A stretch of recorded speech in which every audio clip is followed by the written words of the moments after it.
Olá, eu sou Karine Curvelo, sou nutricionista e professora da Escola de Nutrição da UFPA. E hoje a gente vai conversar um pouquinho sobre gorduras, açúcares e sal. Mas finalmente, para que servem as gorduras? Ouvimos falar tão mal delas, né? Mas na verdade elas têm uma função muito boa para o funcionamento do nosso corpo. Elas nos fornecem energia para a realização de exercícios, das atividades do dia a dia, participam da absorção de vitaminas, participam da formação das membranas celulares do nosso corpo e fazem parte da composição de vários hormônios, dentre eles os hormônios sexuais. Mas elas também são classificadas em boas e ruins. As gorduras boas são as chamadas gorduras insaturadas. Elas são encontradas nos óleos, vegetais, nos azeites, no abacate, na linhaça e em alguns peixes como o salmão e a sardinha. As gorduras ruins são encontradas principalmente em alimentos de fonte animal, as carnes principalmente, e com mais intensidade quando a gente frita. Então, nos hambúrgueres, nos embutidos, presuntos, salames.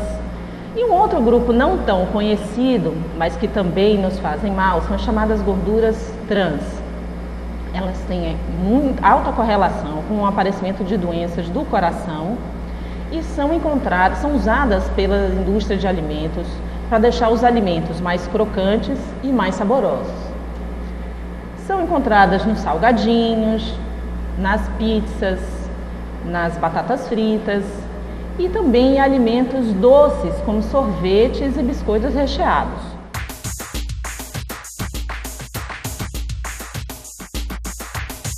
Infelizmente, a resposta é sim. A primeira delas é a aterosclerose. O nome é comprido, mas é fácil de entender o que ela representa. Vocês estão vendo acima e à esquerda uma artéria limpinha. A gente observa ela bem rosada e o sangue consegue passar normalmente por ela. Nas imagens de baixo, a gente já observa uma imagem amarelada. Essa imagem amarela já é o depósito de gordura na parede da artéria, diminuindo a passagem do sangue e aumentando a pressão arterial. É fácil a gente entender esse processo se a gente comparar com a mangueira. Quando a gente quer mais pressão na água, a gente aperta, diminuindo o espaço de passagem da água. Por isso, quando essa gordura se acumula na parede das artérias, eu posso ter pressão alta, derrames, doenças circulatórias, onde podem aparecer ulcerações nas pernas e até o infarto. Então, se eu não posso comer muito, quanto podemos comer? Nessa imagem, a gente vê o círculo inteiro representa a quantidade de energia que podemos consumir durante todo o dia. A quantidade de gordura que podemos consumir representa 1/3 da quantidade total do dia, ou seja, aproximadamente 30%, como podemos observar na imagem.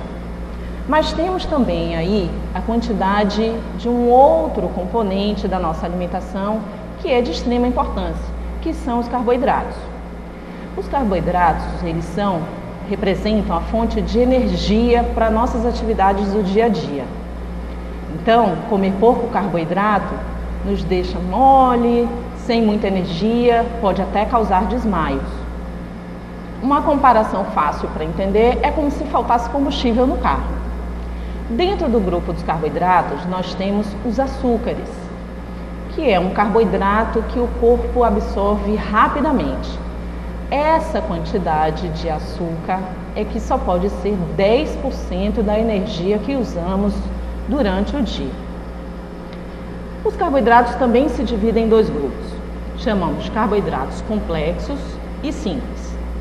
Os complexos são aqueles presentes no aipim, ou mandioca, no inhame, no cuscuz, no arroz, nas massas em geral, macarrão, biscoitos e pães, e em algumas frutas, como na banana.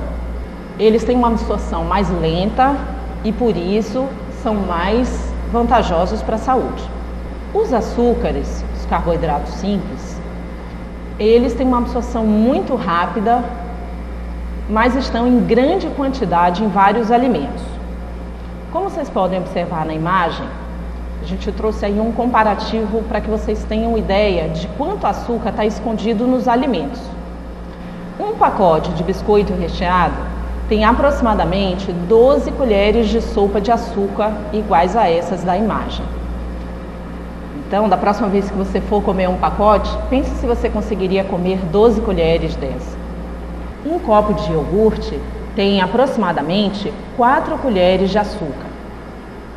10 unidades de bala de goma ou jujuba tem 4 colheres de açúcar. E observem quantas colheres equivalem a uma laranja. Apenas uma colher de sopa. Por isso, é muito mais vantajoso obter o açúcar das frutas do que dos doces.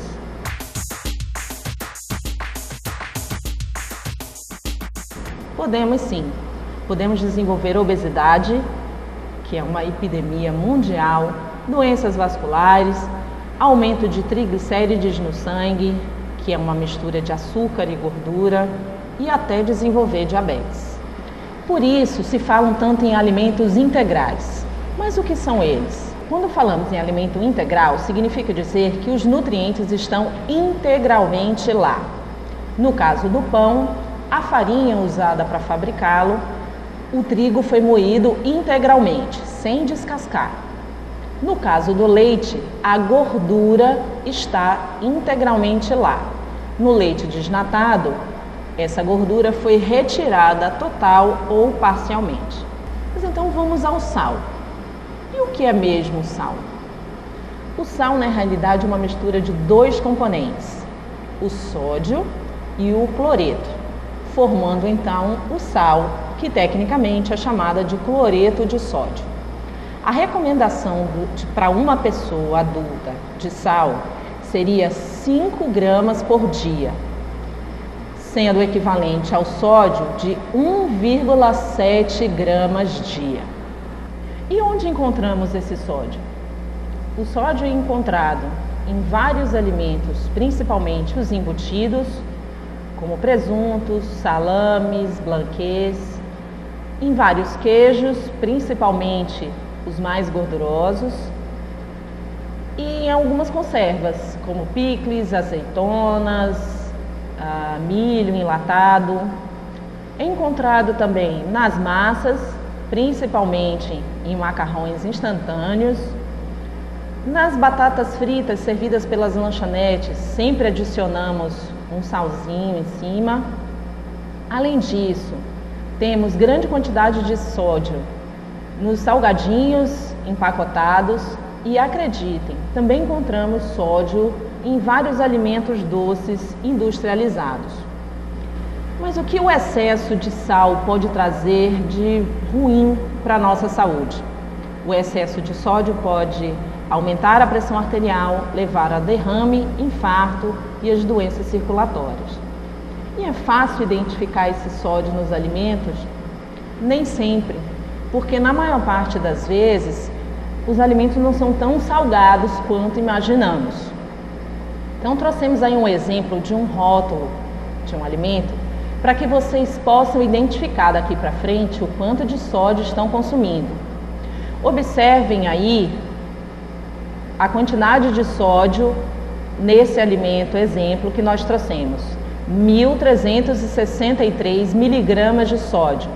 A recomendação seria 1.700, ou seja, apenas nesse alimento teríamos quase a recomendação para um dia. Temos aí também quanto de carboidrato e quanto de gorduras, sinalizando aí que existe 0 gramas de gorduras trans, 7 gramas de gorduras saturadas, sendo 16 gramas de gorduras totais. Nessa imagem, trazemos um resumo sobre os campeões de sódio. Observe que o macarrão instantâneo está no topo da lista. E trouxemos também um exemplo de um cardápio que talvez seja comum à maior parte de vocês. Um pão francês e uma manteiga no café da manhã, no lanche um enroladinho de salsicha, no almoço um pacote de macarrão instantâneo com hambúrguer de frango, um pacote de salgadinho de milho no lanche e no jantar 6 biscoitos creme cracker com um pouco de requeijão cremoso. Isso dá no total do dia de 4.775 miligramas de sódio. Isso é quase 3 vezes a recomendação diária. Viu como não é difícil alcançar esse número?